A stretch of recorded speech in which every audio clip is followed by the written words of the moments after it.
Hey guys, thanks for joining us for this 109th episode in Season 2 of Good Questions with Cameron Dole.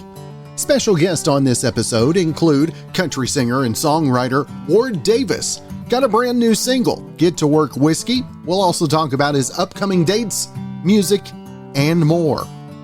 We'll also visit with Canadian country singer and songwriter Tebey, his new single, Song of the Summer. We'll also talk about the upcoming Nashville to London tour. And our final guest will be our good friend, country artist Clay Page, has a new single, Dixie. We'll also talk about his upcoming dates, music, and more. Of course, if you would, please take the time to subscribe, comment, leave some feedback, check out the shop, and share with your friends. Now, U.S. News & World Report does an annual ranking of the best cities to live in. And for the second year in a row, Boulder, Colorado is number 1. It ranks high in quality of life and cost of living. Here are the top 10. Number 1, like I said, Boulder, Colorado. Number 2, the Raleigh-Durham era in North Carolina. Number 3, Huntsville, Alabama. It ranked higher in value than any other city in the top 10. Number 5, Austin, Texas. Number 6, Colorado Springs. Number 7, Naples, Florida. Number 8, Portland, Maine. Number 9, Sarasota, Florida. And number 10, Portland, Oregon. So 6 out of the 10 are in Colorado, Florida, or named Portland. Now, they looked at 150 cities, and America's 5 biggest didn't fare as well. New York, 118th. Los Angeles, 126th. Chicago is 102nd. Houston, 39th. And Phoenix is 40th. Ward Davis on with us. And first off, Ward, appreciate you taking the time, brother. Oh, dude, thanks for having me on, man. This last year, I know it's been absolutely nuts being away from your livelihood. And what has this last year taught you about Ward Davis? Man, I almost feel guilty saying it. We had a great year last year. And this year so far. What I figured out was that my fans are diehard supporters, and we started back to work in July doing like limited capacity acoustic shows and private acoustic shows. And man, for I'd say for the first four months after we went back to work, it was probably about 80% private shows, just fans hiring me to come into their living room and play songs. It really made me I gained a new appreciation for what I do and how it affects people and how people respond. Man, it was you get out on the road and you're hitting it really hard for years and years, and you kind of lose sight of the fact that what you're doing means something. And I was reminded of that in a huge way, because I would have, if it wasn't for people hiring me and tuning into my live streams and buying my products and stuff, I probably would have gone bankrupt. But it was almost like a rally. Like everybody held me up, and it's something I'll never forget, man. It was a very humbling thing to go through, for sure. Now, Ward, you talked about doing the live stream shows. How different was that the first time you did a live stream, and how much did you adjust, and are you much more comfortable with those these days? I'm very much more comfortable. The first one, I was terrified. I mean, you know the saying, like, you read the room. There was none of that. I couldn't do that. I was staring at a phone, so I didn't know how to play. I was trying to interact. It was really, really uncomfortable. But after you do a couple, you just kind of go, well, I'm going to do another one, and you do it, and you go through it, and which it shouldn't have been that big of a deal to me, because I played a lot of empty rooms before. But it was. I got used to it, and up to a point, it was like the main source of how we were, doing gigs, I guess. So I started off hating it, and I really started appreciating it more. And I'm putting stuff together, getting on doing a lot more on live performance stuff here in the coming months. So I probably wouldn't have done that a year ago because I'd have been scared to death. So. I can understand that completely. And Ward, what would you say about the way the genre of country music is right now? I mean, it probably felt like for a few years that you were kind of like an outsider, but now, like you said, this last year, finding that support from the fans, even though they couldn't be out at the shows. I mean, was that a rewarding experience for you to finally maybe feel that love? Yeah, man, you feel it when you go out and you play for crowds and stuff, and they're there, and there's a definite energy and there's a mutual appreciation for what's going on. The people that my fan, I guess you could say my demographic. I'm not playing for. I don't play for a lot of teenagers. I don't play for a lot of college kids. Right. The people, and I guess that just kind of. How I write music and stuff. I try to write real life and grown up things. And the people that were man, this affected the music industry, but it also affected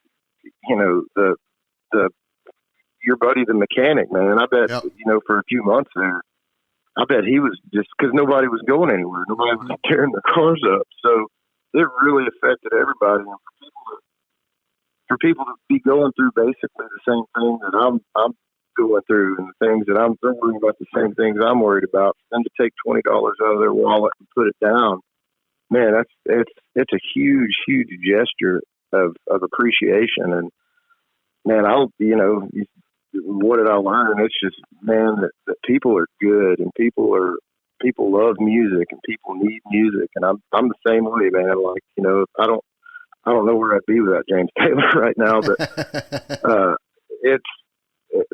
I really did. I figured out that these people are for real, and that just motivates me to be even more real and do more music and really try to speak to the people who are listening. You talked about your songwriting being real. And are there ever times when you're doing a songwriting and you're going, maybe we can hold a little back, or are you just maybe uninhibited in the writing room? Sometimes sometimes you just kind of pour it out of yourself as an act of almost self-therapy. And in that case, it's kind of hard to critique yourself because you're not really doing it for any other purpose than just for yourself.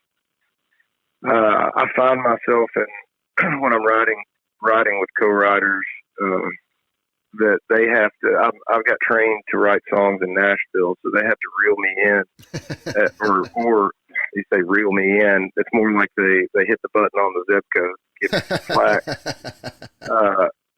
But man, I'll give you a good example. I don't know if you heard the song I wrote with Cody Jinks called Colorado. There's a line in it where there's a town in Colorado that I used to go vacation called Marble, Colorado. It's a tiny, tiny little town at the base of McClure Pass, about 30 miles west of Aspen, that nobody really knows about. So I'm writing this song, and there's a line in it where it says, I look back to when we carved our names in marble on the Aspen by the cabin where we stayed. And I don't know how much you've been out to Colorado, but if you go out if you lived in Colorado, people have carved the initials in the aspen bark, and through the years it just gets darker and bigger and it scars the bark. But you'll go out there and see where people were out there in the 40s and the 50s that had carved their names. But anyway, so we're writing a song, and I said, man, we can't say carved our names in marble because it sounds like you're carving your name, with a chisel and a hammer, and you're putting it in a piece of marble. And Cody said, well, where did it happen? And I said, marble. And he said, well, then it's marble. We can't change marble if that's where it's at. And that's the reality of it. And he said, if people don't know what that means, it won't kill them to hit the Google. So, I do have a hard time going back and forth between trying to make it, I don't want to go over anybody's head, but at the same time, I don't want to dumb it down so far that nobody listens. So it's a fine balance, man. And I got, like I said, I got great co-writers who help me to negotiate the process. And you talked about writing with Cody. Who are the other songwriters and artists that are out there right now that really inspire you, kind of get the same thing that you're doing as well? Paul Coffin, man, I really, my buddy Kendall Marvel, he's another one. He's just kind of doing it his own way now. I work a lot with Sonny Sweeney. Man, the ones on the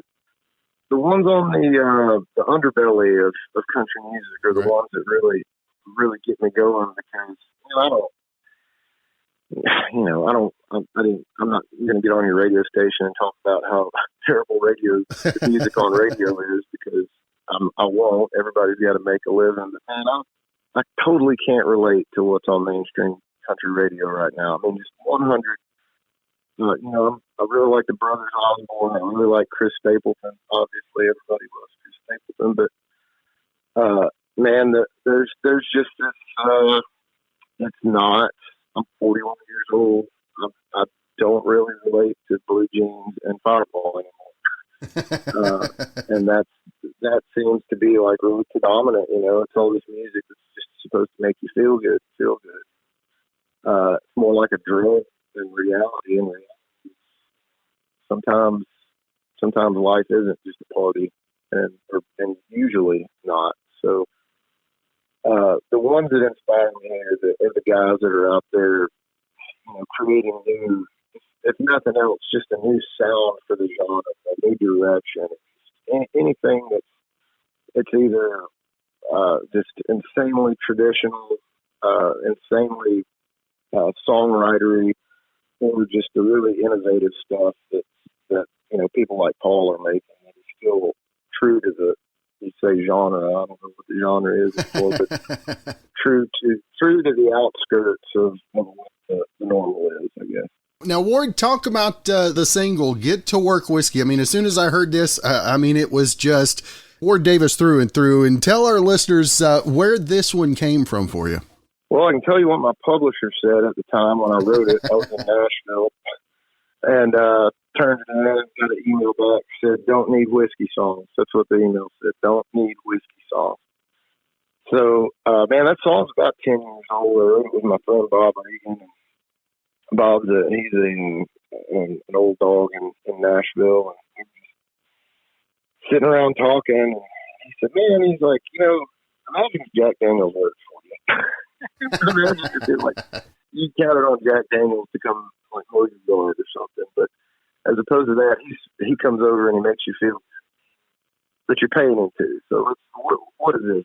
Get to work whiskey, and we just kind of goofily wrote it over. I don't know. It probably took us an hour or two, but there was really no inspiration behind that. Just a quirky little song about whiskey. Now, what is the sticking point for you whenever it comes to a songwrite? Is there a particular part of the songwrite that you struggle with? Yeah, every part of it. Man, to get it, you have, sometimes it just goes, sometimes it's almost like you're not even thinking about it. I'd say God holds a pen. Sometimes it's just, it pours right out of you. Not as much when you're trying to write a story, like Get to Work Whiskey isn't really a story. It's, you can picture it, but there's not a beginning, there's not an end, trying to get a hook, trying to get a song title to mean three different things, or maybe not mean three different things, but to go three different places. Mm-hmm. Connecting these dots and trying to make sure that the listener can connect the same dots. And all the time trying to make it rhyme. It's not easy. But man, I'm not even joking you. 5 minutes before I called you, I'm in Arkansas right now at my parents' house, and I was pacing back and forth on my back porch thinking about this song that I wrote over a year ago, thinking about the second verse, and man, can I do that? Is there a way to do that better? And then as I'm thinking about it, I realize that I've already recorded the song. Like, there's really nothing I can do to change it now unless I went back in, started from scratch. But I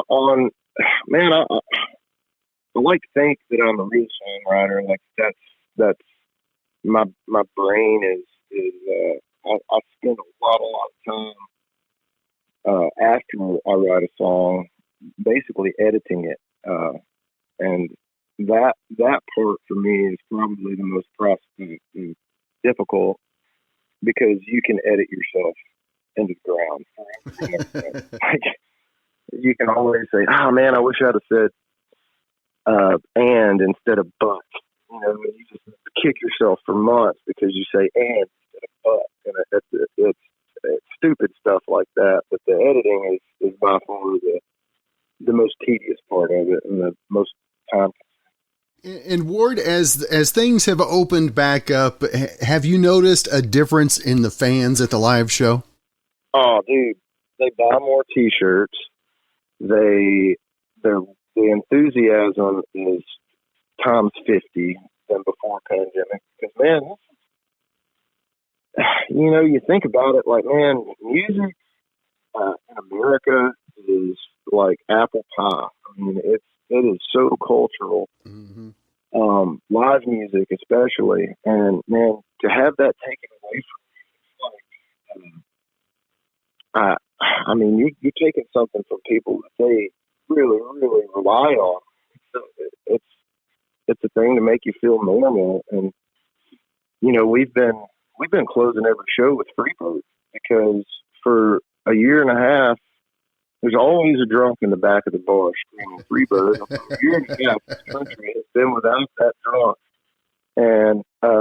and bands always hate playing Freebird, but people always love hearing it. I told my band, I was like, man, let's put these people in the honky tonk, man. Let's put them where they want to be. Let's play Freebird. So that's the people, the fans, the concert goers, whatever you want to call them, man, they've missed this. They've missed it. And you can tell, man, they're just way, way more into it, and they're way, way more happy just to be out doing something and feeling normal again. And who'd have thought? So. That's right. Well, Ward, if folks want to find more information, I know you got tour dates coming up, obviously new music going to be coming up as well. Where's the best place to keep up with socials and everything, Ward? Well, I got, Facebook, I guess, I don't know the handle, but if you punch in Ward Davis, it pops up. I got Facebook, Instagram. I think it's at Ward Davis Music. WardDavisMusic.com for music and show dates and T-shirts and CDs and whatever else you want. It's all at WardDavisMusic.com, and you can get anywhere from there, I think. All right. Well, Ward, it has been a true privilege to have the chance to visit with you. I appreciate you taking some time out of your schedule, and brother, best of luck as you continue on the road, and hopefully we'll catch up again real soon. Yeah, Cameron, man, thanks for having me on. I do appreciate it, man. I'm glad things are kind of going back to normal here, hopefully. Knock on wood. Well, today is National Macaroni and Cheese Day, and Kraft is celebrating by introducing a macaroni and cheese flavored ice cream.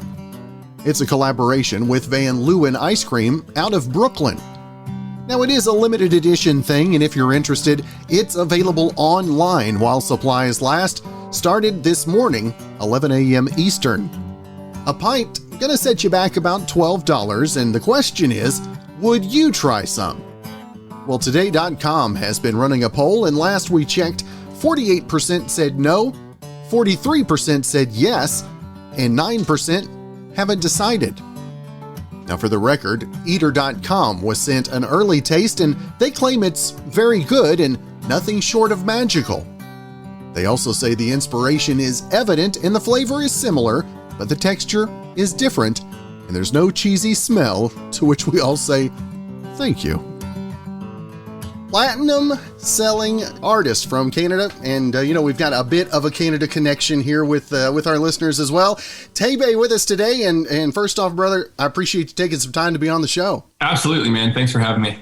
Now, tell us, I know I asked you before we came on about if you're still in Canada. I know you were born and raised there, but kind of split in time there. Where did the original love of music come for you? Oh, man. I don't know. I grew up singing in church. My parents were both, they weren't musicians, but they loved music. My mom played the piano. So that's kind of where my love of music initiated from. And then eventually I moved to Nashville when I was 15 years old. So I've been in the States a long time, and Nashville's home. It's been home for a really long time, and I'm still here. There's a lot of international flair in Nashville these days. I mean, and it seems like it grows and grows each year. And I'm sure, Tebey, on your side, you can see that firsthand as well. Absolutely. I mean, I feel like I'm aging myself a little bit, but I've been in Nashville quite a long time, and things are changing. I mean, it's not the same town that it used to be, for better or worse. I mean, I'll leave that up to the people listening to this, but it's growing. I mean, the city is growing so much. Obviously, music changes as the genre develops. But yeah, Nashville's a great place to be. Happy to be living here. Weather's a little nicer than in Canada. Yeah, just slightly, right? A little better winter. Just a little. Now, Tebey, tell us about the new single. I mean, it's a song for the summer, and it has that vibe. I mean, how excited are you to have this one out, especially as folks are looking for something summer-wise to really appreciate? Yeah, absolutely. The new single is called Song of the Summer. I was kind of sitting on that title, that idea for quite some time. And then I got together with my usual co-writers, Danik Dupel and Jimmy Thau. And yeah, we knocked that one out. It took about 3 or 4 sessions to get Song of the Summer where it needed to be. And then we just started working on the production for it for the record. But the initial response for this one has been fantastic. It reminds me a little bit of Denim on Denim when we released that, which just went platinum. So it's been a great first few weeks of this song, and we'll see what it does. And right now, how is feedback changed now as opposed to what you're used to pre-pandemic time frame, if you will? I mean, not much. I mean, there's still haters on the internet. those guys ain't going anywhere. But now, I mean, I'm looking forward to getting out and playing shows. I'm actually heading over to the UK and Germany tomorrow, actually, on a little 3-week run of shows over there. So I'm looking forward to that. Just being up on stage again. I mean, that's why I do what I do. I mean, having your songs on the radio is obviously amazing, and it's an opportunity for people to hear your music. But I mean, I make music for the live shows. I really do, just to be able to play the songs for the fans, and that's where you get the most gratification. So I'm looking forward to that the most. What's it like? How do you prepare yourself to go overseas for 3 weeks? How do you mentally prepare yourself, especially since the shows have not been coming and going like you're used to? Yeah, I mean, as far as the shows are concerned, I mean, I'd be lying if I said I wasn't a little bit nervous. Typically, I don't get nervous at all for shows. I mean, I've done this a long time, unless there's like a song where I don't know the lyrics or something like that. But yeah, I think it's going to be the first show back might be a little awkward is not the word, but just getting your feet back underneath you. But it's going to be great. I mean, I love the UK. I lived over there for a very short amount of time. And Germany's great as well. It's just nice to get out of Dodge. I've been stuck here in Nashville pretty much for 18 months. I just got back from vacation with my kids and my wife. We were out on the West Coast, but I miss the UK. I really do enjoy it over there, and it's a nice little break. What would you say for country music lovers out there? What's the difference between American country music lovers and country music lovers elsewhere? I've never traveled outside the States, so I wonder how they intake, if you will.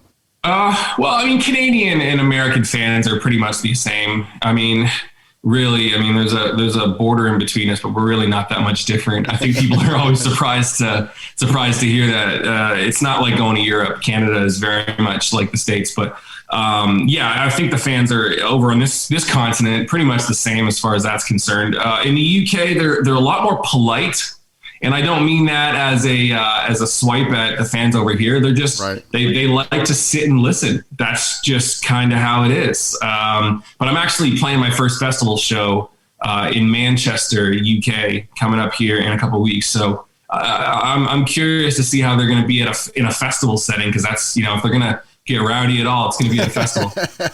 So what was it like the first time you got in front of a crowd in the UK? I mean, because especially if you're used to the reaction and being a part of the music, I mean, obviously that's a bit of a change, right? Yeah, it's always a big change, because in Canada, I'm pretty successful. People know me, people know the music. So it's, when people are coming out to see my show, it's typically because they're a fan. But in the UK, I'm starting from scratch. So I'm just trying to build the fan base over there. And that was the hardest thing about playing shows over there, where people don't really know who you are. So you're basically starting at the bottom again, which is very humbling. But that's been the biggest thing. And I look forward to getting back, because I've got some songs that are doing really well, especially Song of the Summer, doing really, really well in the UK and Germany. And you just got to keep going back and grinding it out and building the fan base over there. Now, to sell the idea that you're a country music singer, do you like wearing extra big belt buckle or any any rhinestones or anything walking down the street to help you out? You know what? I was with a friend the other day, and I'm like, man, you got to see this Stetson hat that I have. And he's like, what the hell are you doing with a Stetson? I'm like, man, I got it when I was a kid. But yeah, that's the cool thing about country music. You don't got to look a certain way anymore. You don't got to sound a certain way anymore. There's been a lot of artists that have kind of opened the doors for people like myself, maybe Kane Brown, Taylor Swift, people that kind of, I don't want to say live on the pop side of country music, but they certainly have their foot in the pool over there. I would not consider myself a pop artist, because I'm not, but the country music that I make tends to be more toward the Dan and Shay side of things. But hey, that's all good. There's room for everybody in the genre. And yeah, really, that's it. How crazy is it to be a part of a genre where you can get anywhere from Mark Chestnut to Colt Ford and everything in between, and even delving into, you got the Nashvilleans and others like that are more of the driving Southern rock. To be a part of a group that's so welcoming, it seems, especially over the last few years. Yeah, great music is great music, and people forget about that. People are always, I find that, especially people on the internet, they always got something to complain about. They're complaining that country music doesn't sound like it used to and stuff. And that's fine. Everyone's completely entitled to their opinion.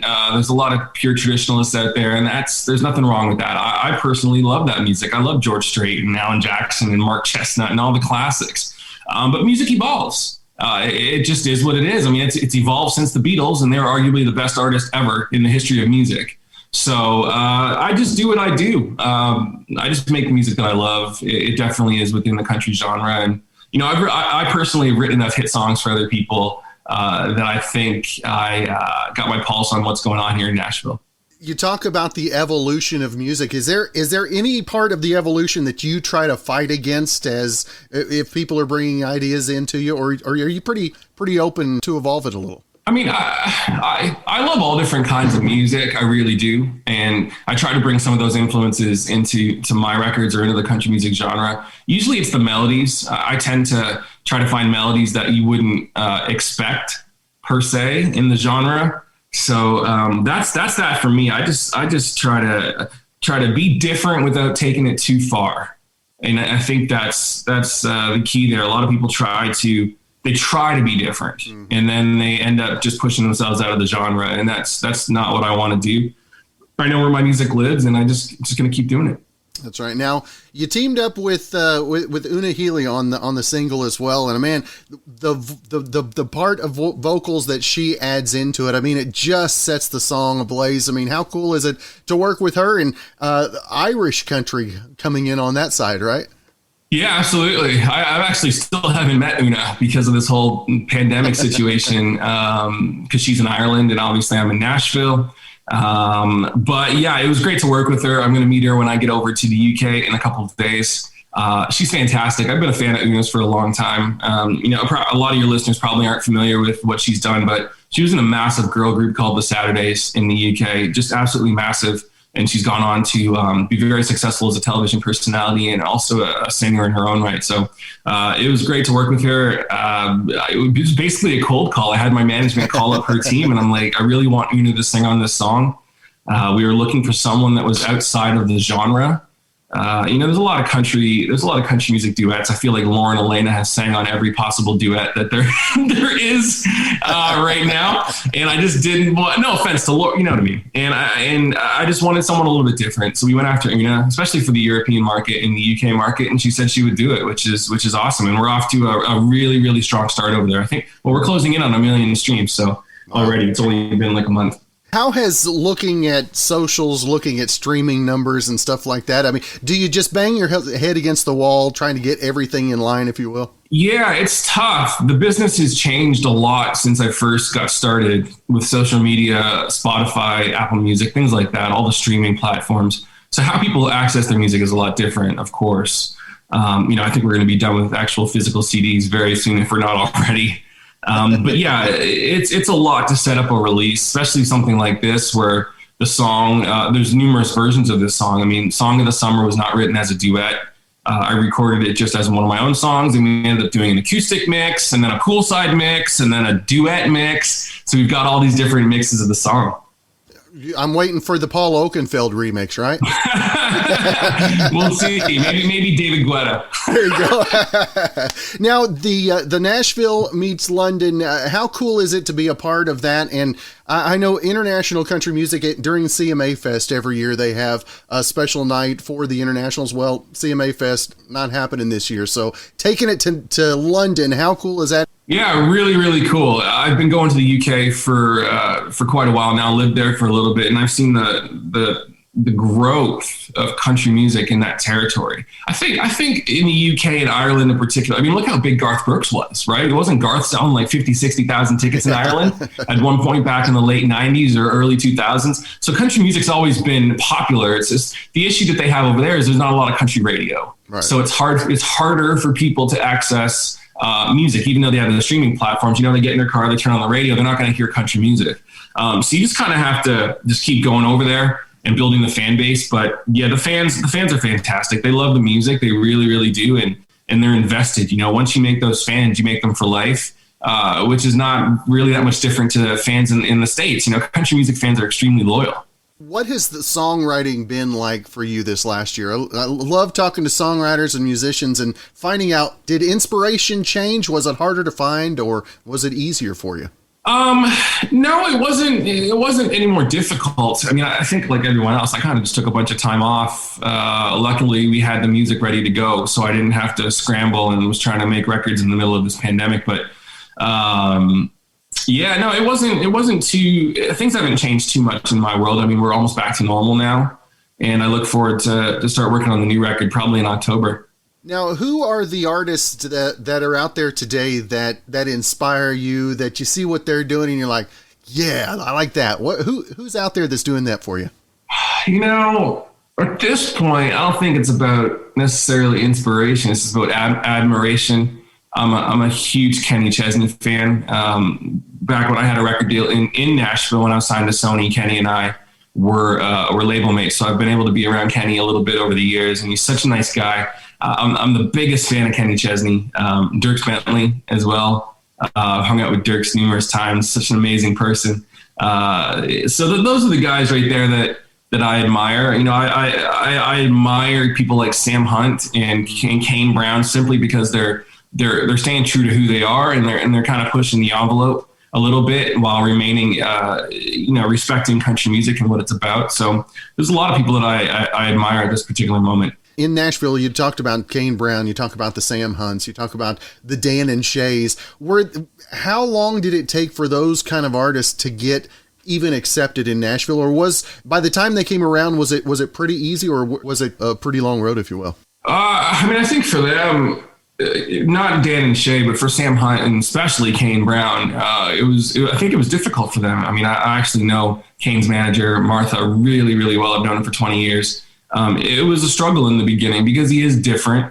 He looks different. He sounds different, and all those things. But in the end, I feel like country radio's hand was forced because they had no choice. I mean, when you've got people selling out thousands and thousands of tickets and streaming millions upon millions of streams. I mean, they kind of had no choice but to give in and to play their music. And that's all that artists really ask for, is the opportunity to be heard. There's always going to be people that push back against what you do. It doesn't matter if you're bending the genre or if you're straight down the middle. It just kind of is what it is. But for those guys, I mean, I know they grinded really, really hard and tried to get where they need to be, and now they're in a good spot. You talk about the grind. How much does the grind that you had to go through for the years make you appreciate, like heading over to the UK, getting to do this for 3 weeks? How much do you still look back at those lean days and just be extra thankful for where you're at today? Absolutely. I mean, I've been really fortunate, whether it's with my songwriting. I mean, you can kind of see some of the plaques behind me, but I mean, shoot, I consider myself, one of the 1% in this business that can actually make a living doing music. I mean, there really isn't a lot of people who are able to say that. There's a lot of people that kind of wish they were in my position. So yeah, I definitely don't take it for granted. I mean, I make music for a living. Can't get much better than that. But as I said earlier, going over to the UK and in Europe, I mean, it's like starting from scratch. So it's very humbling, and you definitely still have to have the desire to be successful. Or if not, you're just not going to put in the work in those territories to build the fan base. That's right. And how much do you have to rely on the socials? Is that this last year helped you with that because, well, you didn't have any other way? No. I'm not a big fan of social media. Just if I'm honest, I really am not. So I just do my very best. I try to post things I think people might like to see. But as far as social media, it's tough sometimes. I think it's like a generational thing as well. I think I'm like right on the cusp of just being outside of the cool zone as far as social media is concerned. I'm way out of the cool zone. I'm comfy with that. Yeah, no, it's fine. Now, Tebey, if folks want to find not only more information about the single, your previous singles, upcoming tour dates, where can folks keep up with all of that information? Yeah, any of the social media platforms, Tebey Music, and that's Tebey Music. I think it's Instagram and Facebook. It's Tebey Music. On Twitter, it might just be Tebey, but we'd love to have you. I love growing the American fan base as well. It's really, really cool whenever I see someone from Oklahoma or from California on my socials saying that we just found your music through Spotify or whatever. It's really, really cool because I haven't played shows in those places. I've played a ton of shows in Canada and here in Nashville, but I've never been to Oklahoma for a show. I'm waiting on Blake to invite me, but he hasn't done that yet. But it's fine. He's going to come around. Well, pass along my number because in my 20 years in radio, he's about the only Okie that I have not interviewed yet either. So. Man, what's funny is he actually recorded one of my songs recently. Oh wow, that's kind of cool. So I'm looking forward to meeting Blake at some point. That's cool. Well, Tebey, I appreciate you taking some time to visit with us today. Safe travels as you head out, and hopefully, brother, we can catch you real soon and get you playing a show in Oklahoma. I would love to. I really appreciate you taking the time. Thank you so much.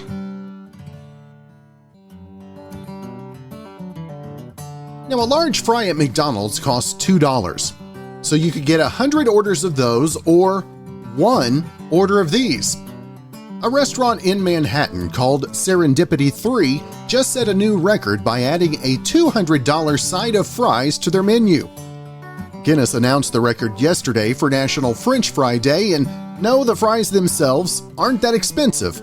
It's just everything that comes with them. Ingredients include chipperbeck potatoes, goose fat from France, shaved truffles, 2 types of truffle cheese, truffle salt, oil, and butter, 2 types of champagne, and a sprinkling of 23-karat edible gold dust. And they also come with a Mornay cheese sauce for dipping.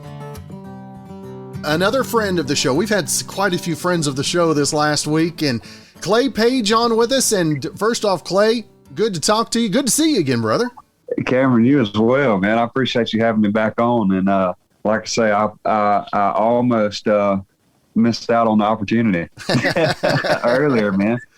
I'm sitting here packing up clothes, and I'm so glad that you messaged me, man. We headed out first thing in the morning, and going to be on the road for a few days. We headed to Nashville in the morning, and back down to Greenville, South Carolina, and up to Bristol, Tennessee this weekend. So that's cool. Just trying to make sure I got enough clothes for the weekend.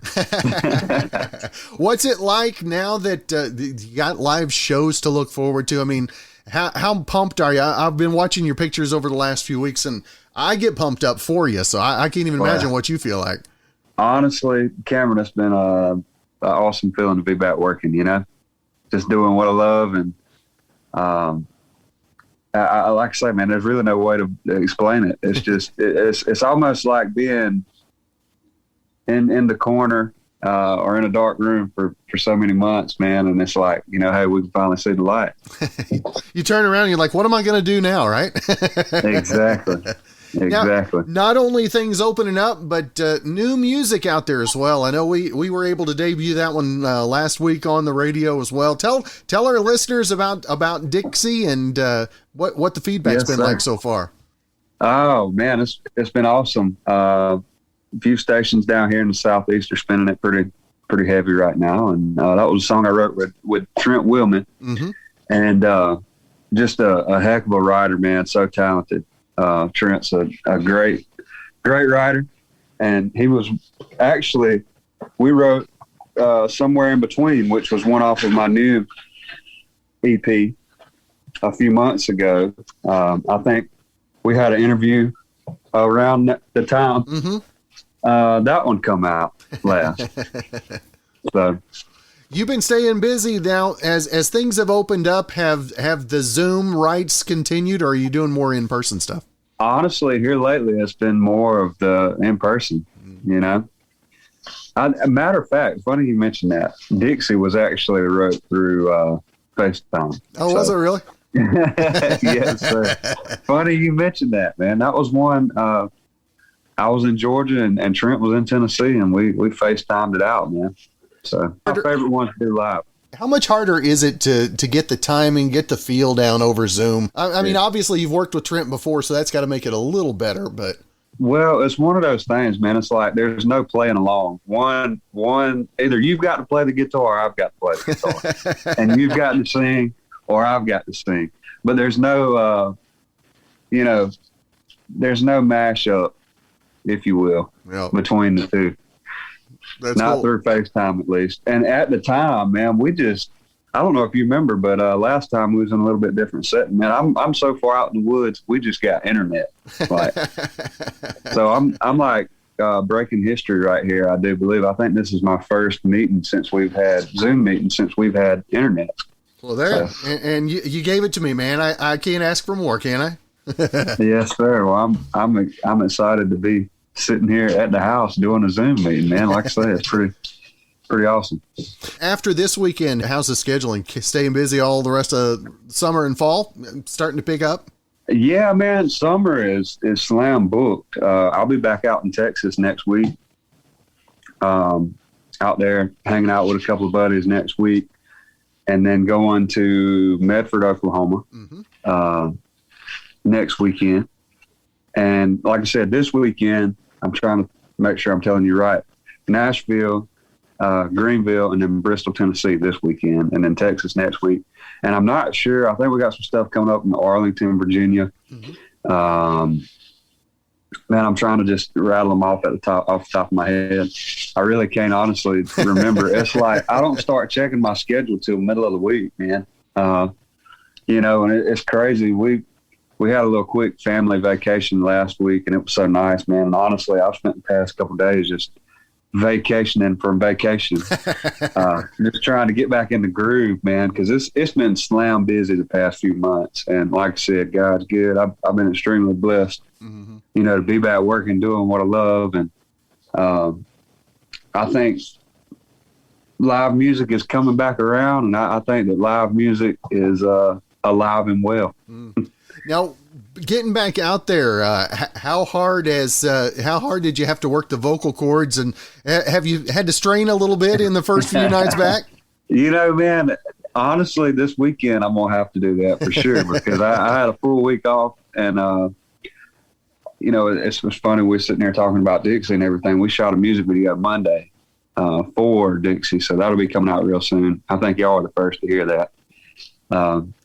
So we shot a music video here in Georgia Monday for Dixie, and I told my video guy, I was like, dude, I said, you got to excuse me. Like, I've been on vacation last week, and I'm like, it's so much like a muscle, you know, working the vocal cords and stuff like that. And, I was a bit rusty, man, after vacation. So, now, but I better tighten up real quick because, like I said, we back to work tomorrow. So that's right. Now, the getting back out on the road, what's the biggest challenge that you have getting ready for the weekend? Is it making sure you got everything packed in the vehicle? Probably clothes, man. There's nothing. It never fails. I get out on the road and don't ever pack enough clothes. So. Not enough socks, not enough T-shirts, whatever. You know, I have plenty of show clothes, but I don't ever have enough T-shirts packed for some reason. So T-shirts, and just making sure all the gear and stuff. I have been known to leave the house without my boots too. And, so I just always try to make sure I got my boots and got plenty of clothes packed. And knock on wood, I don't think I've ever left a guitar behind, but I have showed up and played with some old rusty strings before, and some old dead rusty strings, and just try to spend a day before prepping, man, for the weekend. So now, as you got back out on the stage, what's the big thing that you noticed that was brought back to mind that you really had missed? You know, I think just being around people. Just being around an audience and being on stage and just seeing how people relate to music, man. Mm-hmm. You know, I think, you know, you can get that sitting at the house, you can relate to music, but actually being on stage and being on the other side of it and seeing people relate like that's what makes it all worth it, you know? Now, is it harder for you to get up closer? Do you not want people to still stay at a distance, or are you glad to have them up close again? You know, Cameron, man, the way I look at it, honestly, I think I've had I don't even want to say it, but I think I've had it a couple of times, you know. And I've been blessed, man. You know, we had some family members come down with it. I believe that the virus is real, man. But, you know, the way I look at it is, can't live in fear, you know?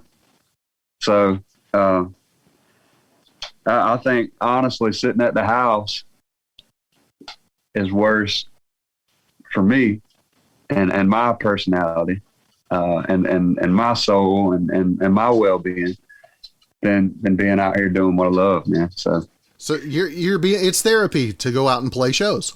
It is. Yes, sir. And with that being said, man, you know, I'm not, you know, up in people's faces and stuff. And I wash my hands every chance I get, you know, as soon as I shake somebody's hand, you know, I'm hitting, and I don't mean it, you know, nothing personal. I'm getting my hand sanitizer. I'm washing my hands, you know, but like I say, man, you can't live in fear. And, you know, we don't ever know, man. I kind of look at it when it's your time, you know? Right. So, Now heading back to Texas, those long road trips, the first long road trip for you, did it take a few days to get used to the road again? You know, man, we were just talking about everything going on. I guess, honestly, really and truly, the first 2 weekends back out on the road, I was a little hesitant, you know. I did keep my distance. But, you know, man, like I say, as things are coming together, things are opening back up. Sorry, my dog wants to be in this interview. But, you know, man, just trying to be safe. So, yeah, I was a little bit concerned about it the first 2 weeks back out. But, like I say, man, it's been a great thing to be back out doing what I love. And it's really weird. I always tell people, they always ask me, like, man, do you like all the traveling and stuff? And it's one of those things, like, when I'm out on the road, I miss being home. Mm-hmm. But when I'm at home for a couple of days, I miss being out on the road.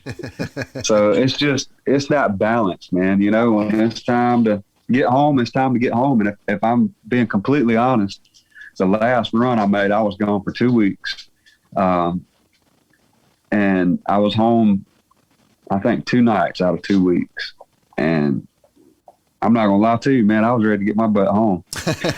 So, you got used to it, right? Right. I've been home a few days. I don't know, maybe 4 or 5 days, man. I'm getting a little stir crazy, you know. So we got a pretty decent run this weekend, a little 3-day run, and I'm excited. You know, not too far away, too far from the house, but far enough to miss home, you know. There you go. That's a good thing. Yes, sir. Now, yes, sir. Since we last spoke, how's the songwriting been? How's the inspiration been for you? Honestly, Cameron, if I'm being completely honest, it's been more focused towards touring here lately, man. I've got a lot of music that's been recorded. I think I've written a couple of songs since we've last talked, man. But honestly, it's been getting the touring stuff back in gear, man. We still, you know, we're still independent. Yeah. And there's a lot of stuff that goes on behind the scenes, man. I've got a great team behind me that's been taking a lot of the load off of me the past few months. I've been extremely grateful and blessed for that.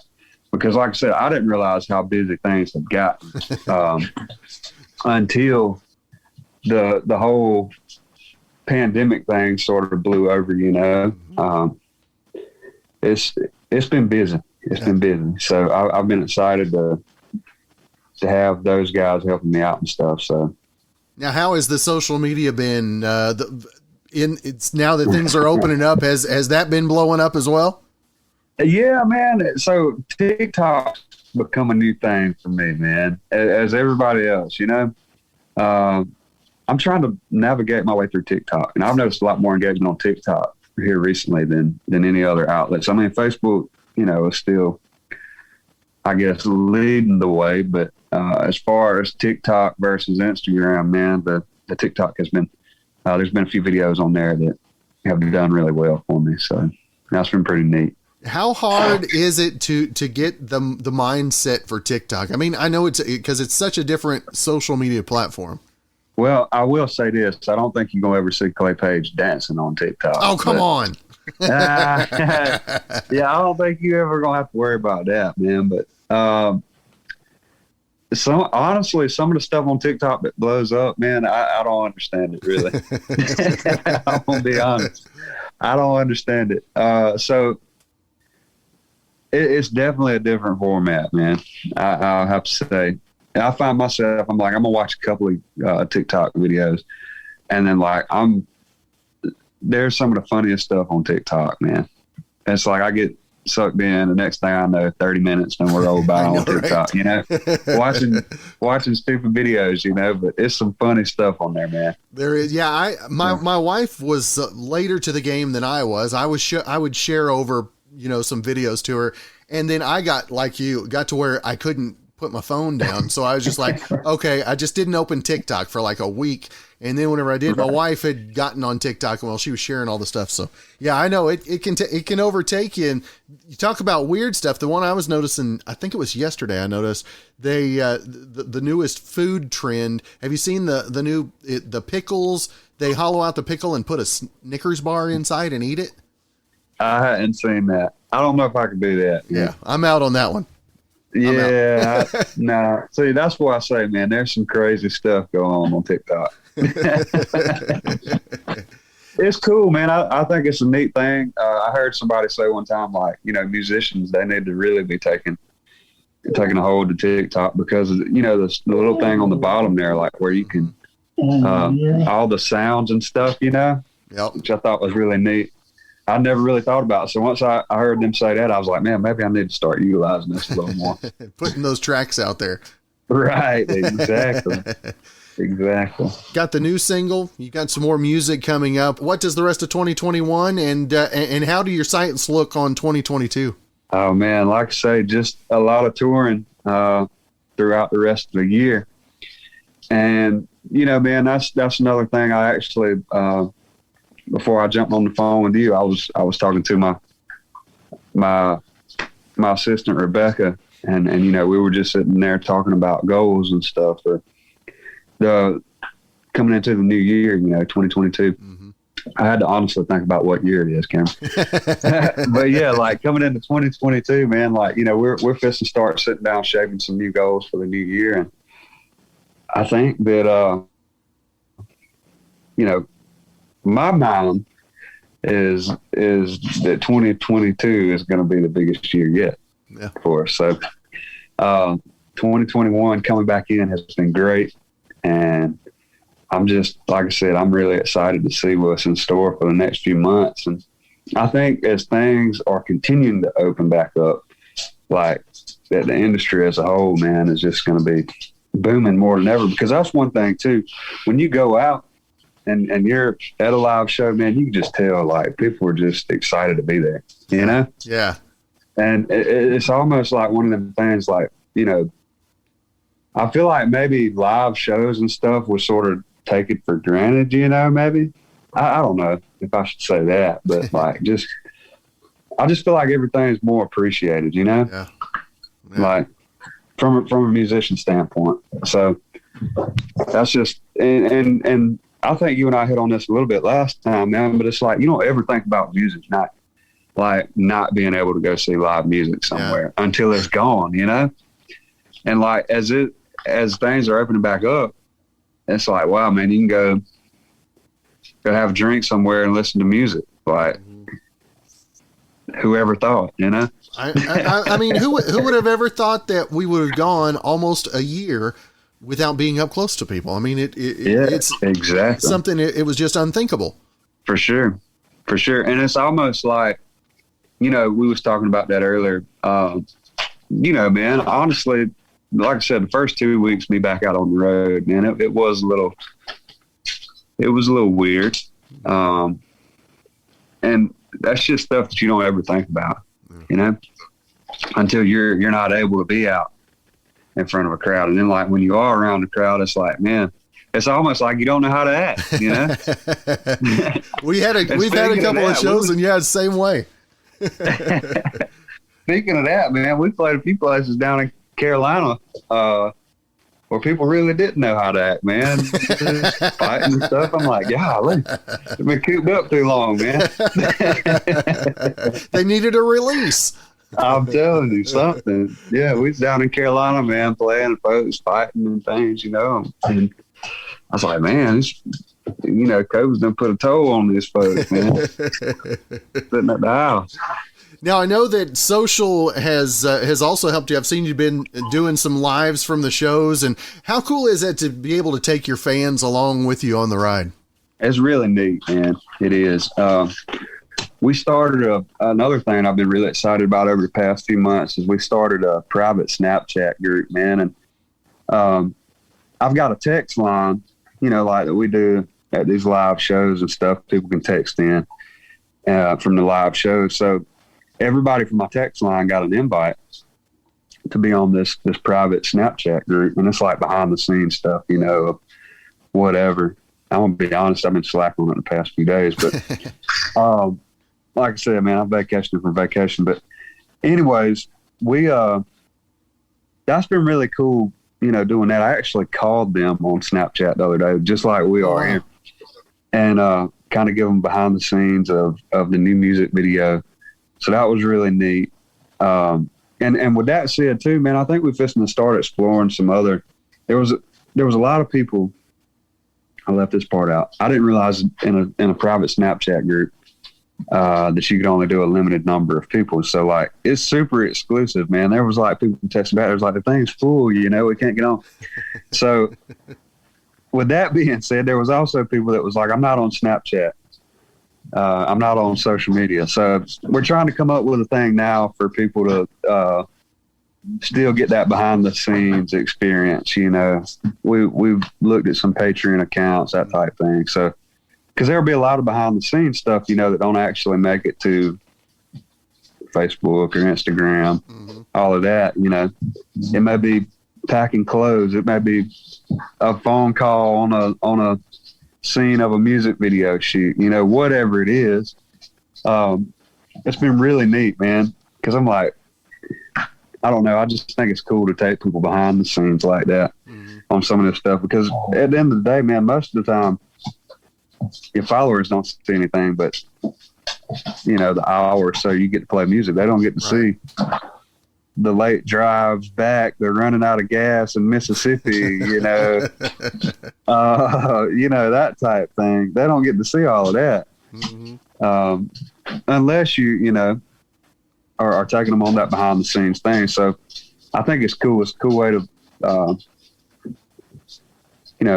make the text line subscribers exclusive and, just take them on a journey, that not everybody else gets to see. So it's pretty cool.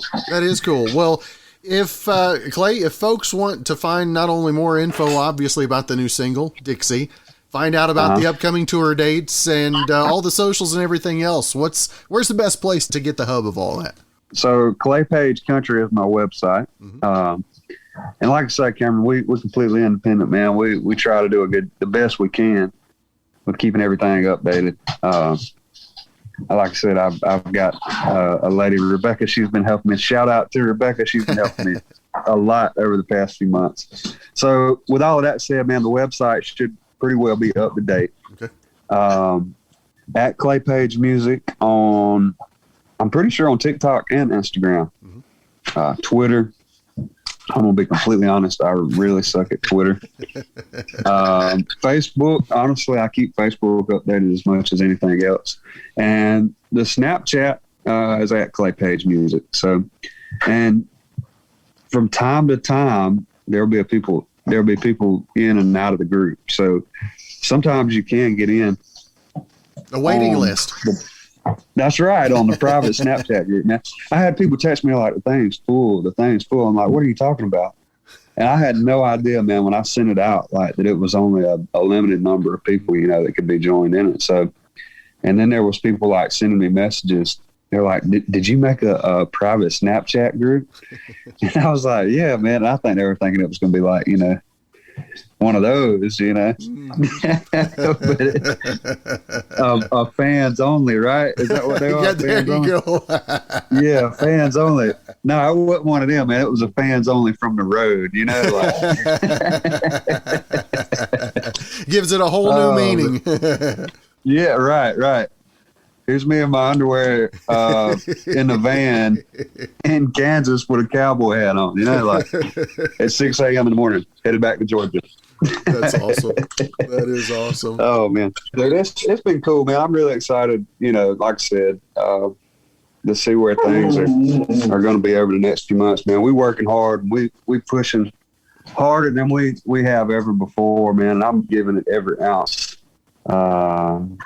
that I have, putting the wheels, and I'm blessed to be doing what I love in music. That's awesome. That is awesome. Well, Clay, brother, I truly appreciate you taking some time out of your schedule, man. I know busy, getting ready to hit the road again. Hope you have safe travels this weekend. And, man, I'm going to try to catch you whenever you're down this way, brother. Sounds great, Cameron. Well, listen, I want to thank you so much. And like I said, I hope to see you real soon, buddy. Well, thanks again for joining us for this 109th episode in Season 2 of Good Questions with Cameron Dole. If you ever have a comment, question, anything else you'd like to know, you can hit me up on the contact page at gqwithcam.com. You can also find me on Instagram, Twitter, and Facebook at gqwithcam. If you'd like to help out in the funding for this podcast, you can visit the merch store where we've got hoodies, shirts, tumblers, mugs, stickers, and much more. That's gqwithcam.com/shop. And if you have a special guest idea, email me, gqwithcam@gmail.com. Well, again, thanks to our good friend Brandon Allen for coming up with our theme music. We're going to let him play us out. Hope you guys have a great rest of your Wednesday.